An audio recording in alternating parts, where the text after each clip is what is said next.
problem i sigurisë internacionale është Ukraina. Për ditë më shumë.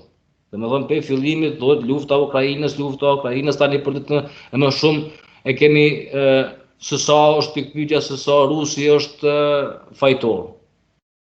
Sepse jemi në kohën kur i forti vepron.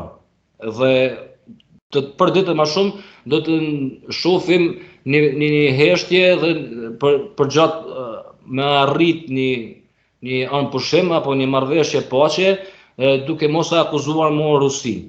Dhe kjo është shumë normale, sepse pa e dashme përjashtu se Rusia, gabimi rus është që ka hinë integritet territorial të një shtetit tjetër, sigurisht e ka fajin, por po as faj ka dhe Zelenski, i cili ka vepru në ndikimin e do liderëve të cilët nuk e kanë ndjenjen e dashurisë apo dhimbjes karshi Ukrainës, sikurse e kanë qytetarët e Ukrainës.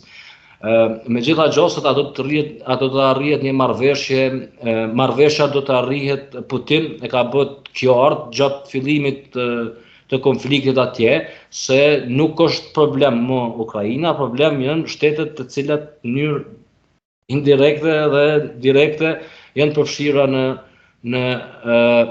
luftë dhe të cilat kjo shpërfaq rrezikshmërinë ekzistenciale të Rusisë. Do të thonë Rusi ka frikën e vetë ekzistencës.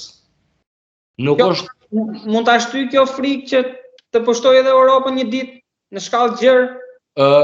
Tani Evropa, kjo është rrezikshmëria se Evropa tani do të filloj ka fillu vetëm të rrit kapacitetet ushtarake dhe mos aftësia e liderëve për të ardhur në marrëveshje krijon hapësirë për shkallëzimit në terren.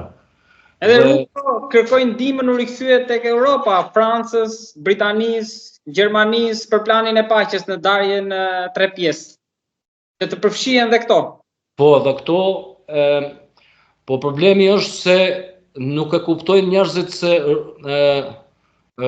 kërkesa e Ukrainës apo Evropës që të ketë siguri për që të respektohet kjo marrëveshje dhe si pjesë e sigurisë të vendosen trupa perëndimor atje, Rusia nuk do e pranon atë. Nuk do e pranon atë. Rusia u fut në luftë pikërisht kundër që mos të ketë trupa perëndimor afër Rusisë. Dhe aty tani ata hapësinë e shef zoti Trump që mund nëse i besohet si garantues në atë pjesë. Por do të thotë e vetmja formë për të arritur marrëveshjen paqe atje është që ajo të arrijë mbi vullnetin e mirë ku trupat perëndimor ushtarak nuk bëjnë pjesë atje. Përndryshe Rusia nuk do të pranojë atë marrëveshje. Se ne këtu mund të themi e ka pretekst, por është percepcioni jon, por të shkosh në anën ruse, ajo mund edhe të jetë e vërteta, se ata e ndjejnë veten në rrezik ekzistencial.